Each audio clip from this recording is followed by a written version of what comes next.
আসসালামু আলাইকুম ওয়া রাহমাতুল্লাহি ওয়া বারাকাতুহু। আলহামদুলিল্লাহ নাহমাদুহু ওয়া নাস্তাঈনুহু ওয়া নাস্তাগফিরুহু ওয়া নু'মিনু বিহি ওয়া নাতাওয়াক্কালু আলাইহি ওয়া নাউযু বিল্লাহি মিন শুরুরি আনফুসিনা ওয়া মিন সাইয়্যাতি আমালিনা। মান ইয়াহদিহিল্লাহু ফালা মুদিল্লা লাহু ওয়া মান ইউদ্লিলহু ফালা হাদিয়া লাহু। ওয়া নাশহাদু আন লা ইলাহা ইল্লাল্লাহু ওয়াহদাহু লা শারীকা লাহু ونشهد أن محمدًا عبده ورسوله الذي أرسله بالحق بشيرا ونذيرا وداعيا إلى الله بإذنه وسراجا منيرا. فقد قال الله تعالى في كلامه المجيد الفرقان الحميد: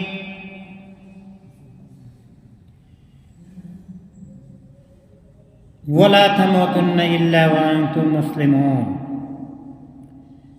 ما كان محمد أبا أحد من رجالكم ولكن رسول الله وخاتم النبيين وكان الله بكل شيء عليما. إن الله وملائكته يصلون على النبي يا أيها الذين آمنوا صلوا عليه وسلموا تسليما.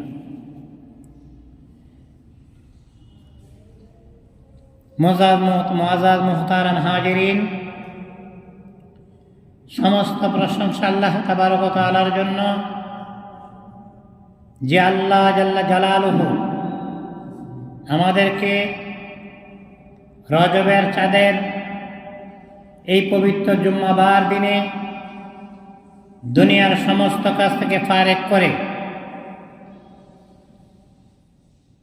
দুনিয়ার শ্রেষ্ঠতম স্থান মসজিদে আসার বসার এবং দিনে আলোচনা শোনার তৌফিক দান করেছেন। সেই মহান রব্বুল আলামিনের দরগাহে বেনতে শুকরিয়া, আলহামদুলিল্লাহ। আজ আমি আপনাদের সামনে যে বিষয়টি নিয়ে কথাবার্তা বলার জন্য ক্ষুদ্র প্রয়াস চালাচ্ছি সেটি হইল ক্ষমা এবং সহিষ্ণুতা। ক্ষমা ও সহিষ্ণুতা। মুহতারাম হাজিরিন, আমরা কি আল্লাহ তাবারক ওয়া তাআলার সব হুকুম হাকাম মেনে চলি?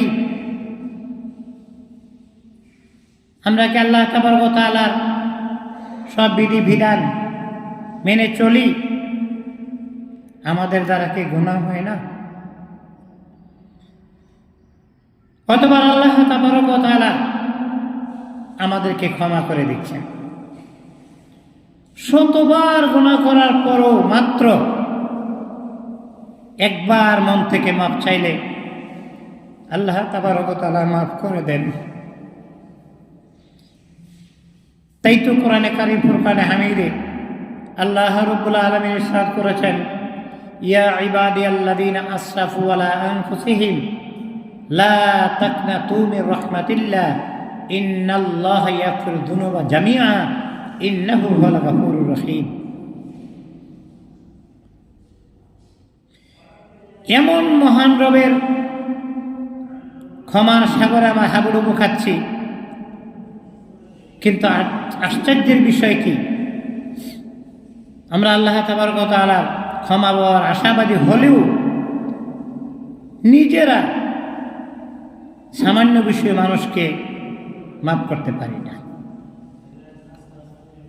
মাফ বা ক্ষমা আল্লাহ তাবারক ওয়া তাআলার একটা গুণ। যারা দুনিয়াতে মানুষের ভুল ত্রুটি ক্ষমা করে দিবে, আল্লাহ তাবারক ওয়া তাআলা কাল কিয়ামতের ময়দানে তার ভুল ত্রুটি দোষ ত্রুটি ক্ষমা করে দিবে। আল্লাহ তাবারক ওয়া তাআলার প্রিয় হাবিব সরকারে দো আলম নূরে মুকাররম জনাবে মুহাম্মদ রাসূলুল্লাহ সাল্লাল্লাহু আলাইহি ওয়াসাল্লাম ইরশাদ করেছেন, যে অন্যের দোষকে ছাপাইয়া রাখবে, আল্লাহ তাবারক ওয়া তাআলা তার দোষকে ছাপাইয়া রাখবে। তো ক্ষমার সাথে ওতপ্রোতভাবে জড়িত আরেকটি গুণ হচ্ছে সহিষ্ণুতা বা সহনশীলতা। সহিষ্ণুতা মানে আপনার সামনে কেউ এমন কোনো কাজ করলো যার দ্বারা মনের মধ্যে বিরক্তির ভাব প্রকাশ পায়, গোসা হয়, রাগ ওঠে। কিন্তু যত কষ্টই পান না কেন, বিরক্তিকে মেনে নিলেন, কিছু বললেন না। তদ্দুত কেউ আপনাকে ইচ্ছাকৃতভাবে বারবার বিরক্ত করে, আপনাকে চেতায়, রাগায়, কিন্তু আপনি চেতলেন না। সাথে সাথে প্রতিক্রিয়া দেখানো, প্রতিক্রিয়াও না দেখানো, কারো কষ্টকে সহ্য করা। আজকে আসুন আমরা ক্ষমা নিয়ে কিছু কথা বলতে চাই। ক্ষমার সাথে যেহেতু সহিষ্ণুতার সম্পর্ক, তাই এর সাথে ক্ষমার সাথে সাথে সহিষ্ণুতার কিছু কথাও সামনে চলে আসবে। কোরআনে কারিম ফুরকানে হামিদে এই ব্যাপারে একটা কথা আসছে,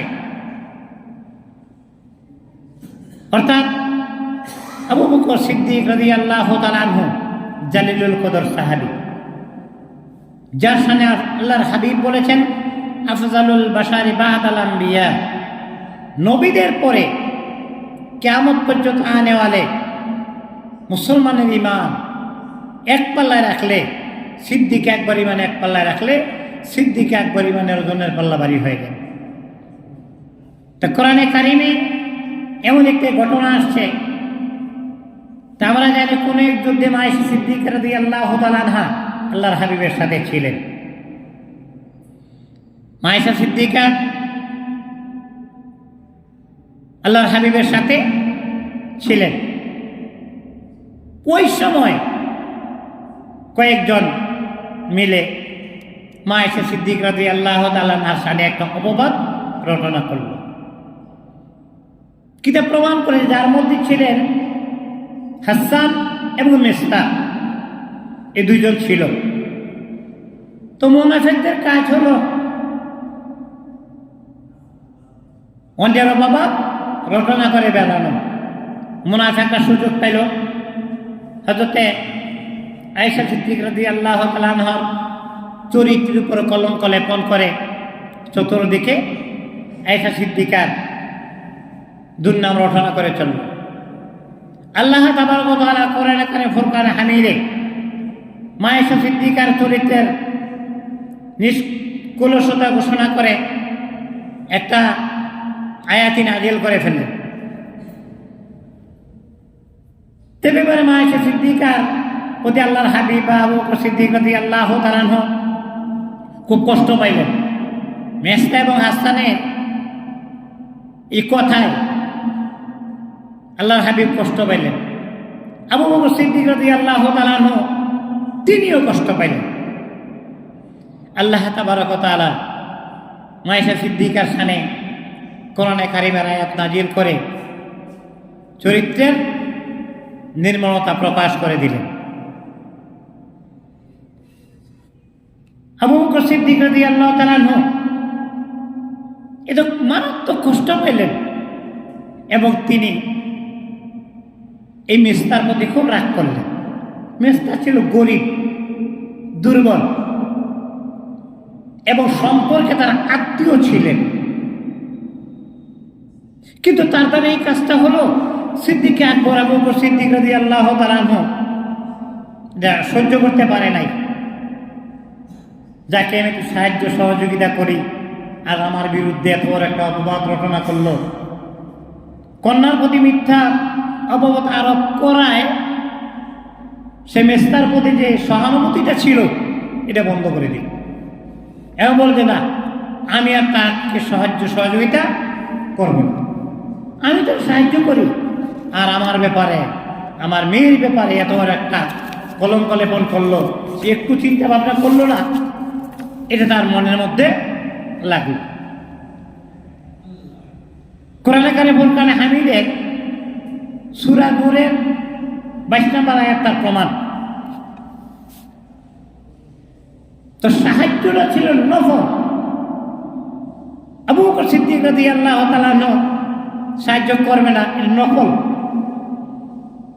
এতে কোনো গুনাহ হবে না। কিন্তু সাহাবায়ে কেরামের দলকে আল্লাহ তাবারক ওয়া তাআলা বিশ্বের জন্য একটা আদর্শ হিসেবে রেখেছেন।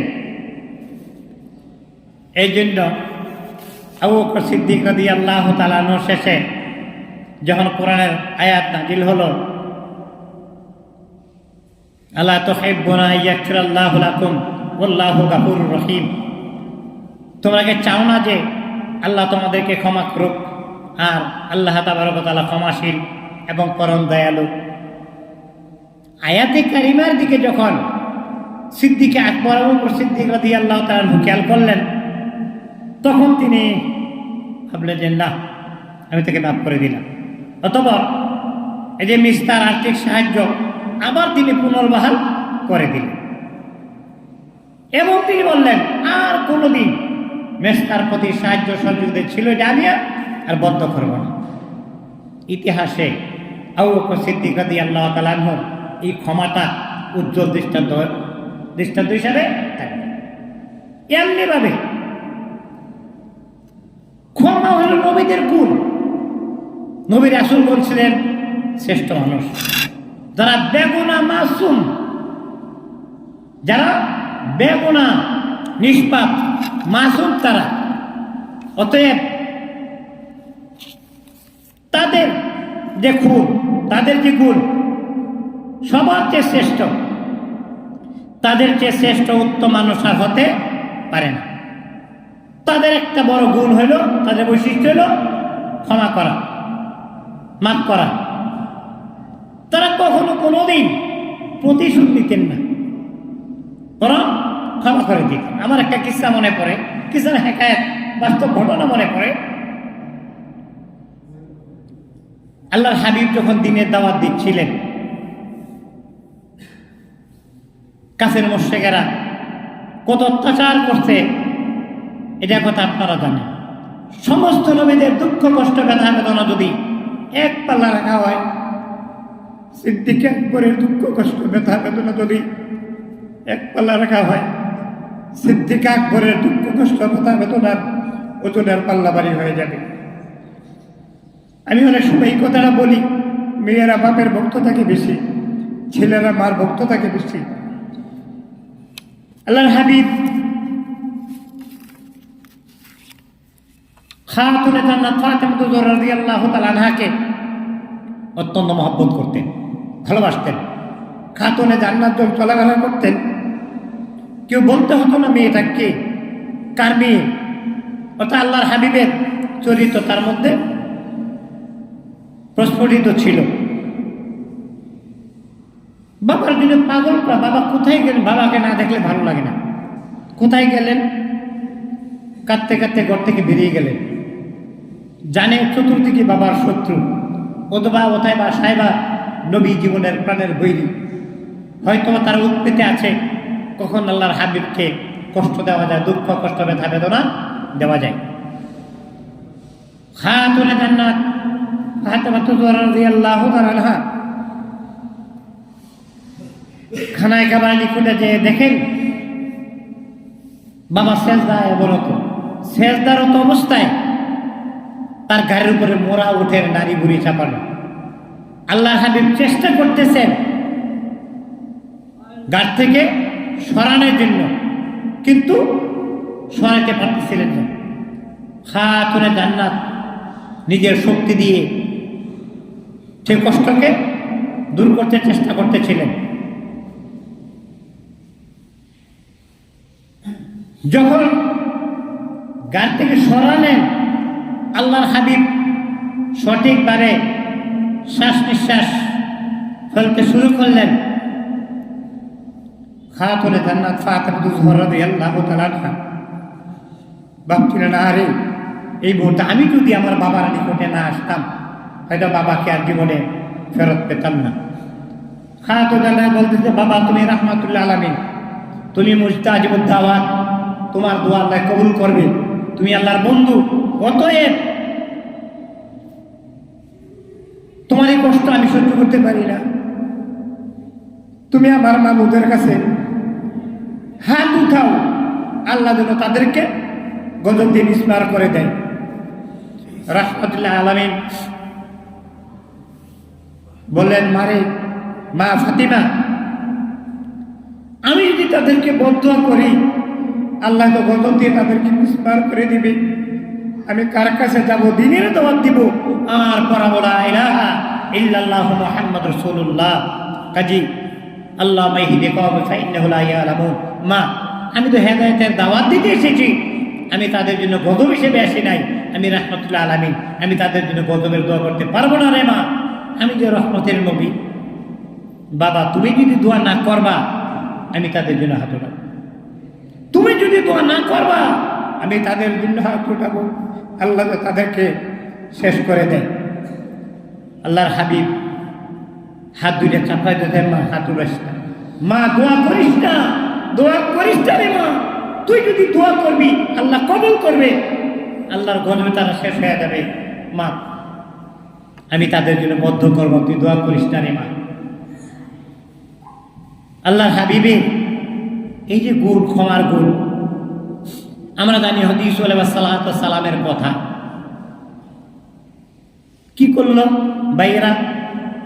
কুয়ায় ফালাইলো, রক্ত মাখা, হ্যাঁ, বকরির রক্ত নিয়ে বাবাকে দেখাইলো, তোমার ছেলেকে বাঘে খেয়েছে।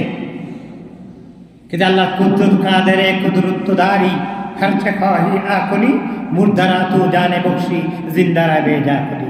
আল্লাহর কুদরত বুঝা ভাই। হাদিস আলাইহিস সালাম বিরাট ইতিহাস। জাসেন কা কোরআন আয়াতই না, যে কোরআন একটা সূরাই নাযিল হয়েছে, সূরা ইউসুফ। সূরা ইউসুফ নামে একটা সূরাই নাযিল হয়েছে ইউসুফ আলাইহিস সালামের শানে, যে সূরাকে বলছে আহসানুল কাসাস। আহসানুল কাসাস। আল্লাহ তাবারক ওয়া তাআলা ইউসুফ আলাইহিস সালামের কিসসা বর্ণনা করতে যায়, বলছে আহসানুল, সুন্দর কিসসা। যখন অন্তত ইউসুফ আলাইহিস সালাম রাজত্ব পাইলেন, ক্ষমতায় আসলেন, বাইরে সাহায্যের জন্য আসলো ইউসুফ আলাইহিস সালামের কাছে। হয়তো ভাবতে ছিল সেদিন, আজকে যার কাছে সাহায্যের জন্য আসছি তার শোকে তো আমার বাপ মারা গেছে, কাজী আজকে যদি সে প্রতিশোধ নেয়, উপায় আল্লাহ তাবারক ওয়া তাআলা সূরা ইউসুফের 92 নম্বর আয়াতে ঘোষণা করেছেন, বাইদের লা তাসরিবা আলাইকুমুল ইয়াউম, লা লা লা তাসরিবা আলাইকুমুল ইয়াউম ইয়াকুল্লাহু লাকুম ওয়া হুয়া আরহামুর রাহিমিন। সুবহানাল্লাহ বিহামদিহি। সূরা ইউসুফের 92 নম্বর আয়াতে আল্লাহ রাব্বুল আলামিন ঘোষণা করলেন, কি সুন্দর করে, লা তাসরিবা আলাইকুমুল ইয়াউম, আজ তোমাদের বিরুদ্ধে কোনো বর্ষণা নাই, আজ তোমাদের বিরুদ্ধে কোনো বর্ষণা নাই। আল্লাহ তোমাদেরকে ক্ষমা করুন, তিনি শ্রেষ্ঠ দয়ালু। আমি এই কথাটা আরো বলেছি, ক্ষমা মহত্বের লক্ষ্য। ক্ষমা করা কঠিন, ক্ষমা করা কঠিন, প্রতিশোধ নেওয়া সহজ।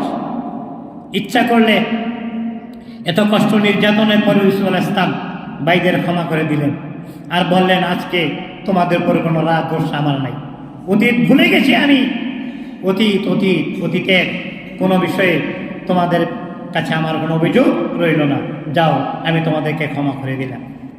তোমরা স্বাভাবিকভাবে তোমরা কি করো, চলাফেরা। নবীদের আদর্শ এইরকমভাবে মুত্তাকিনদের আদর্শের ব্যাপারেও আল্লাহ তাবারক ওয়া তাআলা জান্নাত দিবেন মুত্তাকিনদের উপর, পরহেজগারদেরকে। আল্লাহ কয় হুদাল লিল মুত্তাকিন আল্লাযীনা ইউমিনুনা বিল গায়ব। মুত্তাকিন বা পরহেজগারদের জন্য আল্লাহ তাবারক ওয়া তাআলা নাজাতের ব্যাপারে অনেক কথাবার্তা বলেছেন। এইবার সূরা আলে ইমরানের 134 নম্বর আয়াতে আল্লাহ তাবারক ওয়া তাআলা ইরশাদ করেছেন, ওয়াসারিউ ইলাল মাগফিরাতি মির রাব্বিকুম ওয়া জান্নাতিন ইলা আখির আয়াত আনিন নাস ওয়াল্লাহু লা ইউহিব্বুল মুহসিনিন।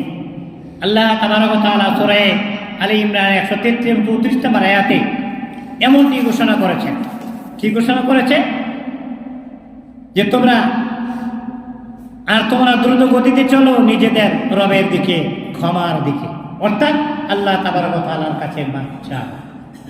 বিপদ যত ঘনীভূত, রহমত ত্বরান্বিত, রাত্র যত গভীর হয়, তত আগাই আসে। ক্রোধ সংবরণ করার পরের দাম হচ্ছে ক্রোধ বা রাগ। এটা সংবরণ করার পরে দাম হইল ক্ষমা করে দেওয়া। রাগ এবং ক্রোধকে নিয়ন্ত্রণ করতে দুইটা জিনিসের দরকার, সবর এবং ধৈর্য। এই দুইটা জিনিস থাকলেই ক্রোধকে সংবরণ করা যায়, সবর এবং ধৈর্য। কেউ কোনো অপরাধ করলে বা কষ্ট দিলে প্রথমে রাগ উঠে, গুসা হয়, তার প্রতি ক্রোধ হয়। ক্রোধ এবং রাগ নিয়ন্ত্রণ করার একমাত্র নিয়ন্ত্রণ করার পর তার বিচার না করে, তাকে কোনো শাস্তি না দিয়ে মাফ করে দেওয়া তাকওয়া বা পরহেজগারীদের অন্যতম বৈশিষ্ট্য।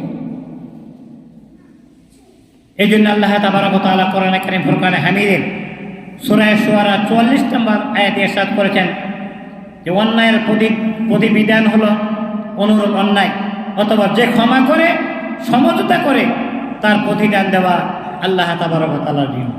আর আল্লাহর জিম্মায় যখন যায় আল্লাহ তাবারক ওয়া তাআলা অবশ্যই বান্দাকে খালাস করে দেন। ইনসাফ ও ন্যায় বিচার, কেউ কারো প্রতি অন্যায় করলে সম পরিমাণ শাস্তি দেওয়া যায়, এই কথাটা কোরআনে আছে। অনুগ্রহ, যে পরিমাণ সে অপরাধ করেছে এই পরিমাণ শাস্তি দেওয়ার কথা আসছে। কষ্ট দিয়েছে বা জুলুম করেছে, তাকে কোনোরূপ শাস্তি না দিয়ে মাফ করে দেওয়া হলো। তবে আল্লাহ তাবারক ওয়া তাআলা ক্ষমাকারীদেরকে ক্ষমা করে দিবেন। কোরআনে কারীম ফুরকানে হামিদের তাগাবনের 14 নম্বর আয়াতে আল্লাহ তাবারক ওয়া তাআলা ইরশাদ করেছেন, ইয়া আইয়ুহাল্লাযীনা আমানু ইন্না মিন আযওয়াজিকুম ওয়া আওলাদিকুম ইলা আখির আয়াত ফা ইন্নাল্লাহা গাফুরুর রহিম। আল্লাহ তাবারক ওয়া তাআলা ঈমানদারদেরকে লক্ষ্য করে বলতেছেন, তোমাদের স্ত্রী, তোমাদের সন্তান সন্ততি, তোমাদের শত্রু, কাজী তোমরা তাদের হতে সতর্ক হও। তোমরা যদি তাদের সঙ্গে নেকসলুক ব্যবহার করো, তোমরা ক্ষমাসুলভ আচরণ করো, তোমরা তাদেরকে দোষ ত্রুটি ক্ষমার চোখে যদি তোমরা দেখো, তাদেরকে ক্ষমা করো, তাহলে আল্লাহ তাবারক ওয়া তাআলার কাছে অত্যন্ত পছন্দনীয়। অতএব আল্লাহ অতি ক্ষমাশীল, বড়ই দয়ালু। ক্ষমা পাইতে হইলে ক্ষমা করতে হবে। আল্লাহ রাসূল বলেন, ইরহামু মান ফিল আরদি ইয়ারহামুকুম মান ফিস সামা। তোমরা যদি ক্ষমা পেতে চাও তাহলে কি করো? নিজে ক্ষমা করতে চেষ্টা করো। আর তুমি যদি ক্ষমা করতে না পারো, তাহলে ক্ষমা পাবার আশা তুমি করতে পারো না। আর যে ব্যক্তি ক্ষমা করে আল্লাহ তাবারক ওয়া তাআলা তার ইজ্জত সম্মান বাড়াইয়া দেয়। ক্ষমা, এটা মহানুভবতা, এই সহিষ্ণুতা, সহনশীলতা বড় গুণ, যার মাধ্যমে আল্লাহ তাবারক ওয়া তাআলা মানুষের ইজ্জত সম্মানকে বৃদ্ধি করে দেন। আমরা ইজ্জত সম্মানের জন্য কত কিছু করি। আল্লাহ নিজে ঘোষণা করেছেন, আন্নাল ইজ্জাতা লিল্লাহি জামিয়া লা হাওলা ওয়ালা কুওয়াতা ইল্লা বিল্লাহ। অন্যত্র আসছে, কুলিল্লাহুম্মা মালিকাল মুলকি তুতিল মুলকা মান তাশা ওয়া তানজিউল মুলকা মিম্মান তাশা ওয়া তুইজ্জু মান তাশা ওয়া তুযিল্লু মান তাশা। हर तरफ ही तो इज्जत में देही, हर तरफ ही तो इज्जत में देही, हर तरफ ही तो जिल्लत में देही, हर तरफ ही तो जिल्लत में देही। इज्जत বাড়াবার ক্ষমতা আল্লাহ, কিন্তু এটা বাড়ানোর জন্য আল্লাহ দরদ হয়েছে ক্ষমা। তুমি যদি ক্ষমা করতে শিখো তাহলে আল্লাহ তোমার ইজ্জতকে বাড়াই দিবে। যারা ক্ষমা করে, আল্লাহ বলতেছে যারা ক্ষমা করে আমি তার ইজ্জত বাড়াইয়া দিই। এ ব্যাপারে সহিহ মুসলিম এবং সহিহ বুখারী এই দুইটা কিতাবের মধ্যে হাদিসটা আসছে, এবং এই হাদিসের বর্ণনাকারী সাহাবী হযরতে আবু হুরায়রা রাদিয়াল্লাহু তাআলা আনহু, তিনি বলেন যে দানের কারণে সম্পদ কমে না, বাড়ে। ক্ষমার কারণে আল্লাহ তাবারক ওয়া তাআলা সম্মান বা মর্যাদা বৃদ্ধি করে দেন।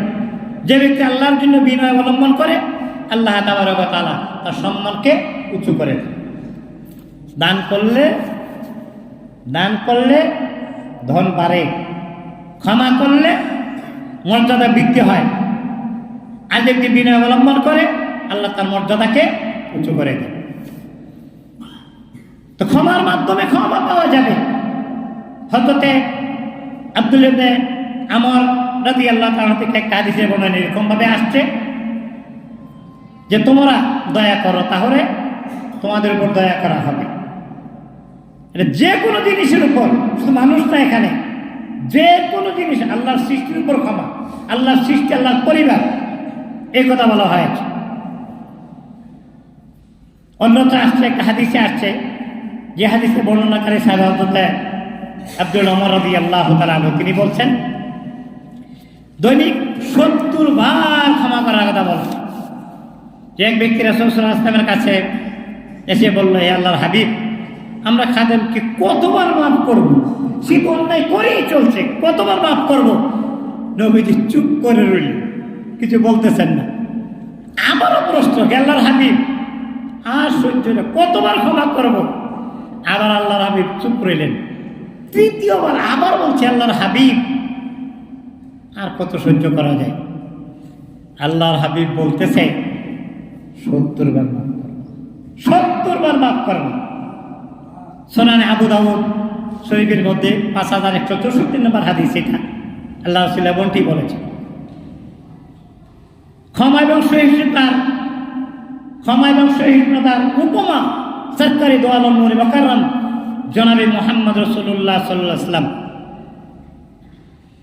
মহানবী সাল্লাল্লাহু আলাইহি ওয়াসাল্লাম এর সুদীর্ঘ সহবত প্রাপ্ত চাচাতো ভাই কে তিনি খাতুনে জান্নাত ফাতিমাতুল জোহরা রাদিয়াল্লাহু তাআলা আনহার স্বামী আলী কাররামাল্লাহু ওয়াজহাহু, যার শানে আল্লাহ রাসূল বলেছেন, আনা মদিনাতুল ইলমি ওয়া আলিউম বাবুহা, আমি ইলমের শহর আর আলী তার দরওয়াজা। তিনি বলছেন যে মন্দের দ্বারা মন্দের প্রতিশক্তি নাই, মন্দের বদলা মন্দের দ্বারা নিতেন না, এবং ক্ষমা এবং মর্জনা করে দিতেন। জিহাদের ময়দানে আলী কাররামাল্লাহু ওয়াজহাহু শত্রু বুকের উপর চেপে বসেছেন, তলোয়ার মারবেন, শত্রুতার দিকে থুতু নিক্ষেপ করেছে। হযরত আলী কাররামাল্লাহু ওয়াজহাহু সঙ্গে সঙ্গে তাকে আঘাত আর করলেন না। যেটা আমার মধ্যে আমাকে ভাবুন, বেটা তুই আমার কবজা আমি মেরে ফেলতে পারবো, তুই ওর উপর থুতু দিলি, আরো রাগটা বাড়াই দিল।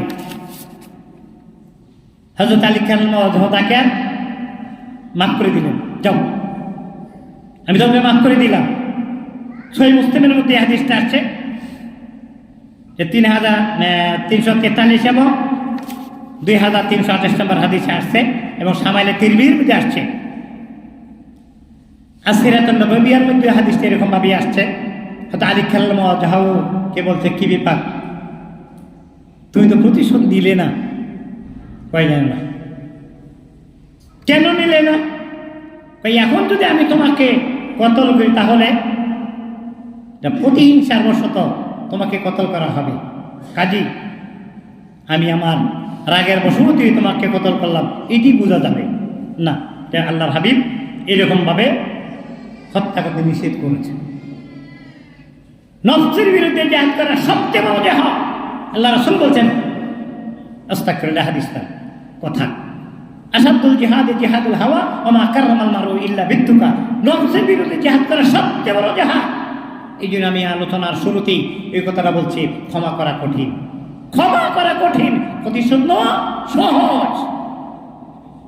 আল্লাহর হাবিব আমাদেরকে শিখিয়ে দিয়েছেন, শিখানোর পথে পা বাড়ানো উচিত।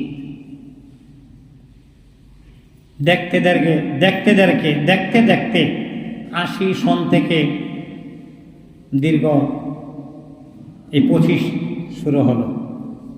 এই দীর্ঘ সময় আমি আপনাদের মাঝে, আপনারা শুনে অত্যন্ত অবশ্যই খুশি হবেন। আমার সময়টা আস্তে আস্তে আমি ঘুরে নিয়ে আসছি, কথাটা কিন্তু ঘুরেই বলছি। আমার যে থাকার ইচ্ছা থাকতো এই শব্দটা এইভাবে বলতাম না, কর্তৃপক্ষ আমাকে সুযোগ দিয়েছেন, আমি দরখাস্ত করেছিলাম, আলহামদুলিল্লাহ ইমামের জন্য প্রক্রিয়া শুরু হয়েছে। আমি দীর্ঘ সময় আপনাদের সাথে চলাফেরা উঠা বসাই, আমি ভালো করি যে আমি ভালো অনুষ্ঠান ভালো হতে পারি না, চেষ্টা করছি। টকবুক একটা যুবক ছিলাম যখন আসছি, দীর্ঘ 45-46 বছর আরবিতে প্রায় 46 বছর চলে গেল আপনাদের মাঝে। কথাবার্তা উঠা বসা চাল চলেনি, অবশ্যই আপনাদের সাথে ভালো আচরণটুকু দেখাতে পারিনি, এটা আমার বিশ্বাস। আমি আপনাদের কাছে আমার ভুলের জন্য ক্ষমা চাচ্ছি। যেই সময়টুকু আল্লাহ আমাকে দেন আমি আপনাদের মাঝে থাকি, আমি যে শুধরাই নিতে যেন চেষ্টা করতে পারি, শুধরাই নিতে যেন চেষ্টা করি, শুধরাই নিতে যেন পারি। অনেক সময় আমি এই কথাটা বলি, দুনিয়ার সব কিছু পেলাম, যদি আল্লাহকে না পাই, আল্লাহর হাবিবকে না পাই, যদি আল্লাহকে না পাই, আল্লাহর হাবিবকে না পাই, কিছুই পাওয়া হলো না। দুনিয়ার কিছুই পাওয়ার দরকার না, আল্লাহকে পাওয়ার দরকার, আল্লাহর হাবিবকে পাওয়ার দরকার। আল্লাহ তাবারক ওয়া তাআলা আমাকে আমাদের সকলকে এর থেকে ইবতিস করবার তৌফিক দিন। আমা তৌফিক ইল্লা বিল্লাহ। আসসালামু আলাইকুম ওয়া রাহমাতুল্লাহি ওয়া বারাকাতুহু।